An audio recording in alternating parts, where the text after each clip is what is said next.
Hello दोस्तों, कैसे हो आप सभी। आज मैं आपके लिए कहानी लेकर आई हूँ। मेरी एक भूल ने दो लोगों की जिंदगी बर्बाद कर दी। आज फिर बेटा बहू पर एकदम से चिल्ला कर पड़ता है तो मेरी आंखों में आंसू आ जाते। क्या कसूर था इस फूल सी बच्ची का। मैंने अपना वचन निभाने के लिए इसकी जिंदगी बर्बाद कर दी। दया शंकर जी ने अपने दोस्त के गिरधारी लाल को 22 साल पहले वचन दिया जब उनके यहाँ तीसरी बेटी पैदा हुई थी और उसकी माँ चल बसी। बड़ी बेटी 10 साल की, छोटी 8 साल की थी। सब कहने लगे एक बच्चा और कर लो, राखी बंधवाने के लिए भाई आ जाएगा। पर बेटी हो गई। उस समय मेरा बेटा 5 साल का था तो मैंने गिरधारी को कहा, मेरे यार तेरी छोटी बेटी को मैं अपने सहुरे की दुल्हन बनाऊंगा। फिर 2 साल बाद हम शहर आ गई। मेरे साले ने सूट बनाने की फैक्ट्री लगाई थी। कहने लगा जीजाजी दोनों मिलकर बनाते हैं। तो मैं अपनी पत्नी और बेटे के साथ शहर आ गया। कुछ समय बाद पता चला गिरधारी ने दूसरी शादी कर ली। गिरधारी अपनी दुनिया में व्यस्त हो गया। इधर मैं तरक्की करता गया। सोरे को शहर के स्कूल में दाखिला करवा दिया। अब गांव में आना जाना कम हो गया था। जब गिरधारी ने अपनी बेटियों की शादी करी तब गया था। उस समय उसकी छोटी बेटी 14 साल की थी, बड़ी सुंदर और आवाज़ एकदम कोयल जैसी मीठी। घर के हालात ज़्यादा अच्छे नहीं थे, फिर भी गिरधारी लाल ने अपनी छोटी बेटी को 10वीं तक पढ़ाया। 7 महीने पहले एक दिन सुबह 8 बजे गिरधारी का फोन आया। दयाशंकर, तुम्हें अपना वचन याद है या भूल गए। वैसे मेरी तरफ से कोई जबरदस्ती नहीं है। अब तुम्हारी और मेरी हैसियत में बहुत अंतर आ गया है।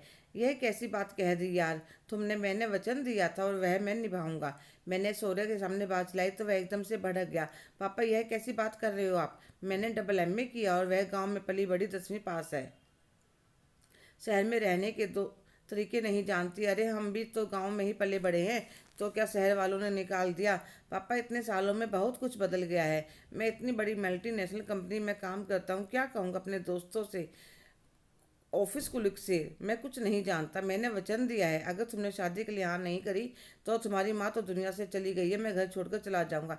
तो सूर्य गुस्से से घर से बाहर चला जाता है। वो 2 दिन तक कुछ नहीं कहता। तो मैं एक सूटकेस में अपने सब कपड़े रखने लगता हूँ। सूर्य मुझे देखकर कहता है, पापा बच्चों की तरह जिद मत करो। नहीं बेटा, मैं अपने दोस्त का सामना कैसे करूंगा। तो मेरी जिद के आगे सूर्य हाँ कर देता है। मैं 10 आदमियों के साथ विवाह संपन्न करवा लेता हूँ ताकि गिरधारी पर ज़्यादा जोर ना पड़े। बाद में एक खूब बड़ा रिसेप्शन किया, पर सूर्य सरस्वती को पसंद नहीं करता था।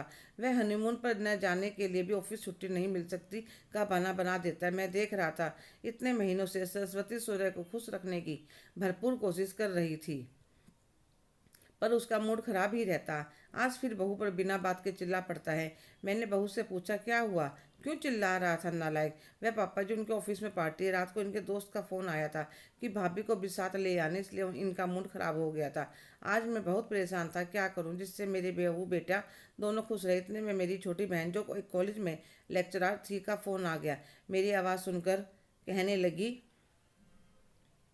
क्या बात भैया, तबीयत तो ठीक है। बहुत ध्यान तो रखती है आपका। हाँ सुधा, मेरी तबीयत भी ठीक है। अब बहू तो वह खाने के लिए कहने के लिए है, बेटी से भी ज़्यादा ध्यान रखती है। तीनों टाइम गर्मा गर्म खाना, चाय, दूध सबका ध्यान रखती है। सारे काम बिना कहे सुनने पर कर देती है। पर मुझे अपनी उस बच्ची के लिए बहुत बुरा लगता है। क्या हुआ भैया, मैंने आज तक तुम्हें नहीं बताया, पर आज सारी बात बताता हूँ। वे शुरू से अंत तक सारी कहानी बता देते हैं। देखिए भैया, ना तो गलती सौर्य की और ना सरस्वती की, पर अब जब शादी हो चुकी है तो एक दूसरे को समझना पड़ेगा। पर आप कहें तो मैं कुछ करूं, तुम क्या कर सकती हो। भैया देखिए, सरस्वती बिल्कुल अनपढ़ तो है नहीं। उसने 10वीं पास करी, वह होशियार भी है। हम थोड़ी मेहनत करेंगे तो वह सुंदर और गुणी भी तो है ही, और भी गुणवान हो जाएगी। कैसे सुधा। भैया आपके घर के कुछ दूरी पर इंग्लिश स्पीकिंग का कोर्स होता है, 3 महीने का, वह करवा देंगे। मैं एक ड्राइविंग सिखाने वाले को भी जानती हूँ। वह पहले स्कूटी चलाना सिखा देगा, बाद में गाड़ी सिखा देगा। इससे उसमें काफ़ी कॉन्फिडेंस आएगा। उसके बाद पर्सनैलिटी डेवलपमेंट की क्लास दिलवा देंगे। ऐसा भी होता है सुधा। हाँ भैया, आजकल सब होता है। पर आप सूर्या को पहले कुछ भी मत बताना। उसके ऑफिस जाने के बाद जाएगी और पहले आज जाया करेगी। मैं कल ही आती हूँ। अगले दिन सुधा आती है, सरस्वती से बात करती है तो वह घबरा जाते, नहीं बुआ जी, यह सब मुझसे नहीं होगा। तुम सिर्फ एक बात का जवाब दो, तुम्हें सौर्य का साथ और प्यार चाहिए या नहीं। तो वह शर्म से आंखें नीचे कर लेती है। तो चलो मेरे साथ। वह उसका एडमिशन इंग्लिश स्पीकिंग क्लास में करवाती है। अगले दिन स्कूटी सिखाने वाला आएगा, सारी बातें अपने भाई को बता देती है और दोपहर का खाना खाकर चली जाती है। और जाने से पहले उसे 2-3 सूट दिलवा देती है। जब स्कूटी सीखो तब पहन लेना, साड़ी में गिर जाओगी। 3-4 दिन तो ससुर जी उसे जबरदस्ती भेजते हैं, फिर उसको अच्छा लगने लगता है। दयाशंकर जी अपने बेटे को भनक नहीं आने देते। 1 महीने में सरस्वती काफ़ी कुछ सीख लेते हैं। स्कूटी तो बढ़िया चलाने लगती है, तो और गाड़ी सीखनी शुरू कर दी। अब सीखने के बाद पर्सनैलिटी डेवलपमेंट का कोर्स करने लगते। 4 महीने में तो सरस्वती में बहुत आत्मविश्वास आ जाता है। 2 दिन से सोरे बहुत परेशान था। उसके पापा कहने लगे, क्या बात बेटा, मैं 2 दिन से देख रहा हूँ तुम बहुत परेशान हो। वह पापा, मेरे दोस्त की शादी है। 3 दिन बाद उसने अपने ऑफिस वालों को पार्टी दी और कहा है बिना पत्नी के किसी कैंटीन नहीं है, तो परेशानी क्या है। और वेस्टर्न ड्रेस पहनकर आने को कहे, तो परेशानी क्या है पापा, आपको तो जैसे कुछ समझ में आता ही नहीं। पर मैं फंस गया हूँ।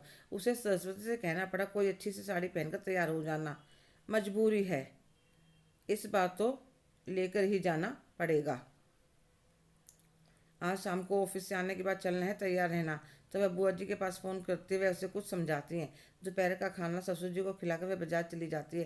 बाजार से ब्लैक कलर का 1 पीस ले लेती है। फिर पार्लर में जाकर फेशियल, कटिंग, हेयर स्पा सब करवाकर घर आ जाती है और ससुर जी के लिए चाय और अपने लिए चाय बनाती है। इतने में सोरे आ जाता है, तुम तैयार नहीं हुई अभी तक?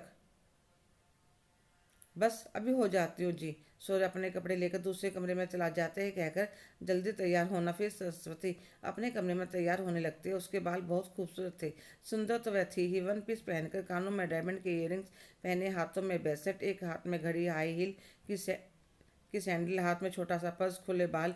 मेकअप करके जब अपने आप को आईने में देखा तो खुद को ही नहीं पहचान पा रही थी। इतने में सूरज दरवाजा खटखटाता है। क्या हुआ, एक साड़ी लपेटने में इतना समय लगता है?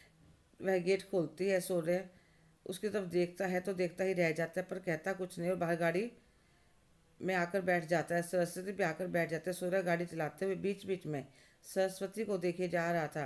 पार्टी में सब सूर्य के साथ मजाक करते हैं। अब समझ में आया, तुम भाभी को किसी पार्टी में क्यों नहीं लाते थे, कहीं कोई तुम्हारी खूबसूरत बीवी के नज़र ना लगा दे। तो सौर्य सरस्वती का हाथ कसकर पकड़ लेता है। दोनों जमकर डांस भी करते हैं, पहली बार एक साथ खाना खाते हैं। सौर्य देख रहा था, सबकी नज़रों में सरस्वती के लिए तारीफ थी। दोनों पार्टी में खूब एंजॉय करते हैं। पार्टी खत्म होने पर दोनों एक दूसरे का हाथ पकड़कर बाहर आते हैं। गाड़ी में बैठने के बाद सूर्य कहता है, सरस्वती तुम इतना कैसे बदल गई? तो वह सारी बात बता देती है। सूर्य रास्ते में से एक फूल वाले के पास गाड़ी रोक गुलाब के फूल खरीद कर सरस्वती को देता है। दोनों घर वापस आ जाते हैं। सूर्य धीरे से दरवाज़ा खोलता है, पर दयाशंकर की नज़र गेट पर ही थी।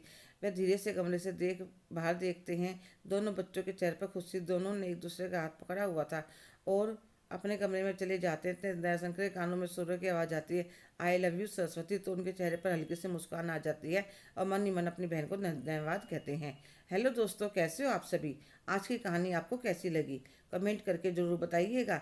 अगर आप मेरे चैनल पर नए हैं तो प्लीज़ लाइक, शेयर, सब्सक्राइब करना ना भूलें। धन्यवाद।